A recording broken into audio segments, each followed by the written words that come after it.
The historic Bryce Hospital in Alabama served as an insane asylum and treatment facility for more than 150 years. It's gained the reputation of being one of Alabama's most haunted places, and now it's open to the public as the Bryce Hospital Museum in Tuscaloosa, showcasing Alabama's controversial mental health and civil rights history. Visitors enter through a welcome center featuring the original staircase, which once led patients to treatment. Many enjoyed sliding down the banister for fun. However, life at Bryce was harsh for its residents. Founded for humane treatment, by 1970 conditions were compared to concentration camps by Hal Martin, editor of the Montgomery Advertiser. Over 5,000 patients are buried in the hospital's 4 cemeteries, and about half are anonymous. Those visiting the grounds report hearing unexplained sounds like footsteps, disembodied voices, whistling, and crying. Some even say they've seen the apparitions of a doctor and a nurse. Is Bryce Hospital really haunted? History gives us some clues. Built in the 1850s, Bryce Hospital opened in 1861 as the Alabama State Hospital for the Insane. Its first superintendent, Dr. Peter Bryce, was only 26 years old. The first patient was a soldier from Fort Morgan, admitted for political excitement, in other words, mania. In its prime, Bryce functioned like a self-sustaining city. For over 100 years, patients worked in the hospital's fields and coal mines, growing produce, beans, cotton, and raising livestock. Trouble began in the late 1860s when the criminally insane were sent to the hospital, leading to overcrowding. In 1907, the hospital faced an investigation after 2 patients were allegedly murdered, and complaints of violence, mistreatment, and poor food surfaced. Although the investigation cleared the hospital's name, issues persisted. The early 20th century also saw the rise of the eugenics movement, a body of thought that discouraged people with undesirable traits from reproducing. This led to the sterilization of all patients released from Bryce for 15 years. By the 1950s, the hospital administered over 20,000 shock treatments to over 2,000 patients. The superintendent lived on the premises, and his sister complained about the patient's loud ravings keeping her up at night. In the late 1960s, reporter Paul Davis highlighted Bryce's cramped and dirty conditions. The hospital transitioned from physical to chemical restraints, with patients tied to rocking chairs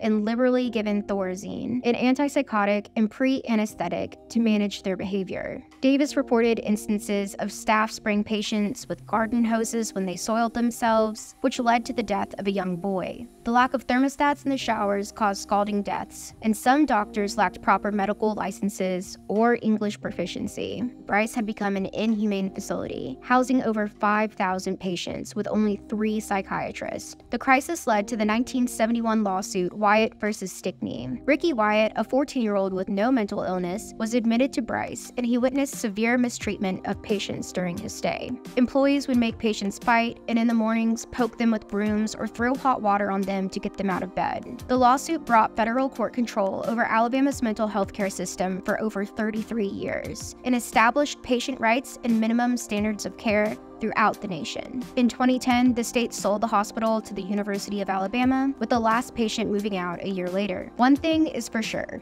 ghosts aren't real. But if they were, the halls of Bryce would be bustling with paranormal activity.